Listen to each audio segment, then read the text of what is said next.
नमस्ते। नमस्ते। चरक संहिता अध्याय 2 वाजीकरण पाद।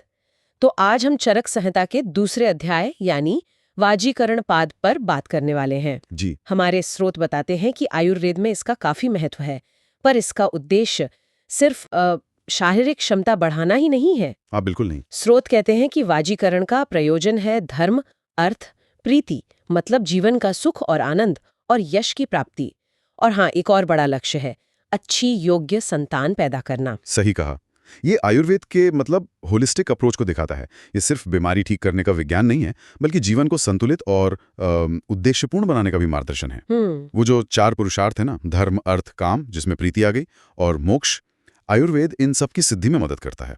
और वाजीकरण वो खास तौर पर अर्थ, प्रीति और वंश वृद्धि से जुड़ जाता है। तो ये जीवन की गुणवत्ता बढ़ाने का एक तरीका हुआ। हाँ, बिल्कुल। अच्छा, एक दिलचस्प बात यह है कि स्रोत में सबसे उत्तम वाजीकरण किसे माना गया है। सीधे लिखा है, एक सुंदर और युवा स्त्री। और इतना ही नहीं, संभोग के लिए उपयुक्त स्त्री के कुछ गुण भी बताए हैं, जैसे वो मुग्धा हो, रतिवश्या हो, वयस्ता यानी सही उम्र की हो, और संगीत गीत जैसी कलाओं में भी निपुण हो। हाँ, ये विवरण हमें उस समय के समाज और सोच की झलक देते हैं। बिल्कुल, आज के जमाने से काफी अलग है ये। निश्चित रूप से। यहाँ स्त्री के गुणों को पुरुष के सुख और वो प्रजनन क्षमता के संदर्भ में देखा जा रहा है। ये उस युग की मान्यताओं का प्रतिबिंब है। ये भी दिखाता है कि स्वास्थ्य की अवधारणाएं भी कैसे सामाजिक मूल्यों से जुड़ी होती हैं। और फिर इसका दूसरा पहलू भी है। स्रोत में निसंतान पुरुष के बारे में जो कहा गया है, काफी कठोर टिप्पणी है। हाँ। उसकी तुलना एक फलहीन पेड़ से की है, या फिर दीवार पर बने चित्र के दीपक से, जिसका कोई असल उपयोग नहीं, या सूखे तालाब से। जी, ये तुलना बहुत शक्तिशाली है। ये दर्शाती है कि संतान उत्पत्ति को कितना महत्वपूर्ण समझा जाता था, मतलब एक सामाजिक जरूरत, एक कर्तव्य जैसा। हाँ, वंश परंपरा को जारी रखना। और निसंतानता को एक तरह की अपूर्णता या विफलता माना जाता था। उस समय का सामाजिक दबाव भी झलकता इसमें। बिल्कुल। तो इन बड़े लक्ष्यों के लिए ग्रंथ सिर्फ बातें नहीं करता, बल्कि ठोस उपाय भी बताता है। जी। चलिए, अब देखते हैं कि उस जमाने में ये वाजीकरण योग, मतलब खास नुस्खे, कैसे तैयार होते थे। स्रोत में कई नाम हैं, बृहणी गुटिका, वाजीकरण घृत, पिंड रस। हाँ, वृक्ष मालिश रस, वृक्ष पायस, कई हैं। तो आज हम कुछ खास योगों पर ध्यान देंगे, जैसे बृहणी गुटिका, वाजीकरण पिंड रस और कुछ वृक्ष रसों पर। समझते हैं इनमें क्या सामग्री थी, कैसे बनाते थे। ठीक है। तो सबसे पहले बृहणी गुटिका। बृहण का मतलब है पोषण देना, तो ये शरीर को ताकत देने वाली गोलियां लगती हैं। कैसे बनती थी ये? हाँ, बृहणी गुटिका एक बहुत पौष्टिक और वाजीकारक योग है। इसकी सामग्री की सूची तो काफी लंबी है। अच्छा। हाँ, इसमें कई जानी मानी जड़ी बूटियां हैं, जैसे शतावरी, अश्वगंधा, जैसे यहाँ आत्मगुप्ता या कपीकच्छू कहा है, गोक्षुर, पुनर्नवा, ये सब बल बढ़ाने वाली हैं। और साथ ही जीवक, ऋषभक, मेदा जैसी अष्टवर्ग की कुछ औषधियां भी हैं जो खास पौष्टिक मानी जाती हैं। और इनके साथ उड़द दाल का भी प्रयोग है। उड़द दाल भी? हाँ, प्रोटीन के लिए। और मात्राएं भी अच्छी खासी हैं, जैसे उड़दी लगभग 3 किलो लिखा है। ओके। और बनाने का तरीका वो भी खास होगा। हाँ, विधि भी साधारण नहीं है। पहले इन जड़ी बूटियों और उड़द का काढ़ा यानी क्वाथ और पेस्ट यानी कल्क बनाया जाता है। क्वाथ और कल्क। जी। फिर इस पेस्ट में मुलीठी, मुनक्का, खजूर, पिप्पली जैसी और चीजें मिलाते हैं। इसके बाद इस पूरे मिश्रण को काफी ज्यादा दूध, करीब 3 लीटर, और घी की मात्रा स्रोत में लगभग 12 किलो लिखी है। 12 किलो घी? वो तो बहुत ही ज्यादा है। हाँ, शायद ये बहुत बड़ी मात्रा में बनाने की विधि हो या माप की इकाई कुछ अलग हो। खैर, इसे फिर घृतपाक विधि से पकाया जाता है। घृतपाक विधि, ये तो आयुर्वेद की एक जानी मानी तकनीक है ना? जी। जिसमें घी को जड़ी बूटियों के साथ पकाते हैं। बिल्कुल सही। ये एक तरह से औषधीय घी बनाने की प्रक्रिया है।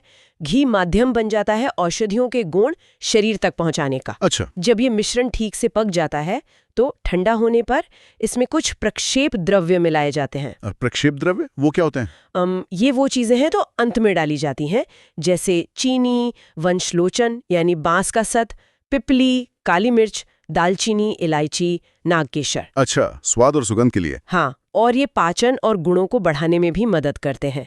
फिर इन सबकी गोलियां, मतलब गुटिका, बना ली जाती हैं। ये तो वाकई काफी जटिल और मेहनत वाला काम लगता है। मतलब ये सिर्फ कुछ जड़ी बूटियां मिलाना नहीं है, एक पूरी रसायन प्रक्रिया है। हाँ बिल्कुल, इसे एक शक्तिशाली योग माना जाता होगा। ठीक है, तो ये थी बृहणी गुटिका। अब आगे बढ़ते हैं वाजीकरण पिंड रस की ओर। ये पिंड रस क्या है? नाम कुछ अलग सा है, वाजीकरण पिंड रस। हाँ, ये वाकई एक अनोखा योग है।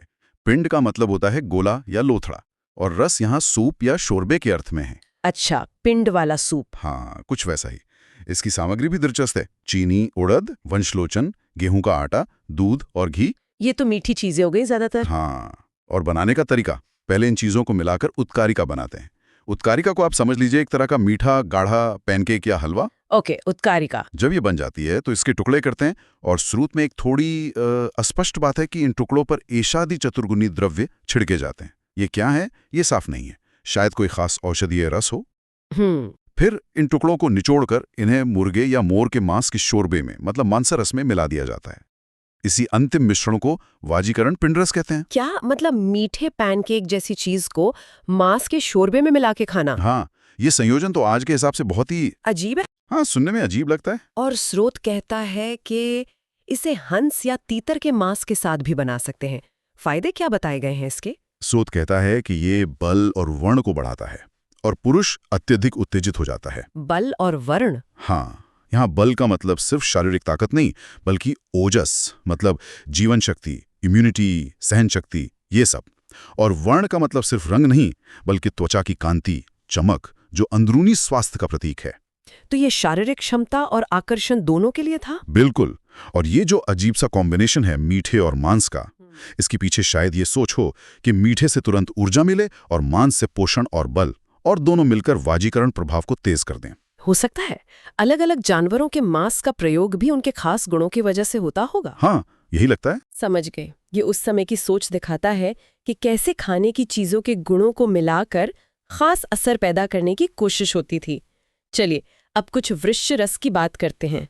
वृक्ष शब्द का तो सीधा मतलब ही वाजीकरण से जुड़ा है ना? एकदम सही। वृक्ष उन्हीं योगों या द्रव्यों के लिए इस्तेमाल होता है जो सीधे यौन शक्ति और प्रजनन क्षमता को बढ़ाते हैं। तो ये वृक्ष रस क्या है? स्रोत में कुछ खास वृक्ष रस यानी एफ्रोडिसियाक सूप्स या मांस से बने योगों का वर्णन है। 4 संयोजन दिए हैं जो दिखाते हैं कि मांस का प्रयोग कितना महत्वपूर्ण माना जाता था इस संदर्भ में। अच्छा, कौन कौन से?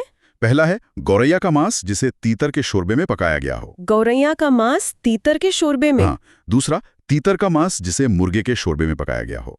तीसरा, मुर्गे का मांस जिसे मोर के शोरबे में पकाया गया हो। और चौथा, मोर का मांस जिसे हंस के शोरबे में पकाया गया हो। एक पक्षी का मांस दूसरे के शोरबे में, ये भी बड़ी अनूठी तकनीक है। इसका कोई खास कारण बताया है क्या? स्रोत में कारण तो स्पष्ट नहीं है, पर अंदाजा लगा सकते हैं कि ये अलग अलग मांस के गुणों को मिलाने का तरीका रहा होगा। शायद एक का गुण दूसरे में आ जाए। हाँ, या मिलकर ज्यादा असरदार हो जाए।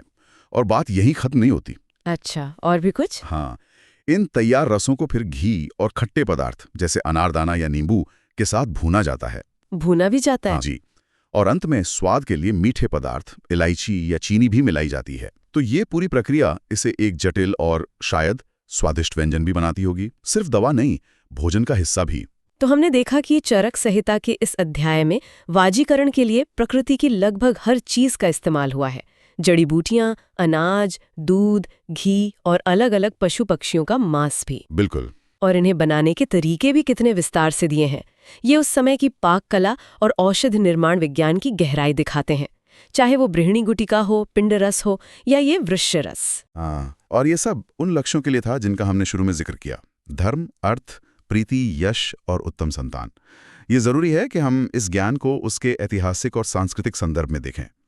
ये हजारों साल पुराने ग्रंथ का ज्ञान है जो उस युग की चिकित्सा समझ, सामाजिक मान्यताओं और जो भी संसाधन उपलब्ध थे उनको दर्शाता है। ये योग उस समय के अवलोकन, प्रयोग और अनुभव पर आधारित थे। इनकी जटिलता ही बताती है कि वे शरीर के बारे में कितनी गहराई से सोचते थे। बिल्कुल। तो आज हमने चरक संहिता के वाजीकरण अध्याय के कुछ पहलुओं और उसमें बताए गए कुछ खास योगों को समझने की कोशिश की। ये देखा कि कैसे प्राचीन भारत में जीवन शक्ति, आनंद और संतान प्राप्ति जैसे लक्ष्यों को पाने के प्रयास किए जाते थे। हाँ, और ये सोचने वाली बात है कि उस समय के वैद्यों ने मानव शरीर की जरूरतों के लिए प्राकृतिक चीजों का कितना सूक्ष्म और व्यवस्थित अध्ययन किया था। जड़ी बूटियों का चुनाव, दूध, घी का प्रयोग, मांस के गुण, और फिर वो बनाने की विधियां, क्वाथ, कल्क, कृतपाक, मांसरस बनाना, भूनना। हाँ, प्रक्षेप द्रव्य मिलाना, ये सब एक विकसित ज्ञान परंपरा का प्रमाण है। ये सिर्फ नुस्खे नहीं थे, उस समय के विज्ञान और जीवन दर्शन का हिस्सा थे। हाँ, हालांकि आज के युग में इनकी प्रासंगिकता और सुरक्षा का मूल्यांकन तो आधुनिक विज्ञान के आधार पर ही करना होगा। निश्चित रूप से। लेकिन इनके पीछे के सिद्धांत और अवलोकन आज भी अध्ययन के योग्य हैं। बिल्कुल। तो आज की ये चर्चा यहीं समाप्त करते हैं और सोचने के लिए एक बात ये छोड़ जाते हैं कि कैसे स्वास्थ्य, सुख और निरंतरता की इच्छा हर युग में रही है और कैसे अलग अलग सभ्यताओं ने इन्हें पाने के लिए अपने ज्ञान और परिवेश का इस्तेमाल किया है। वाजीकरण का ये प्राचीन विज्ञान इसी मानवीय कोशिश का एक उदाहरण है। बहुत सही कहा।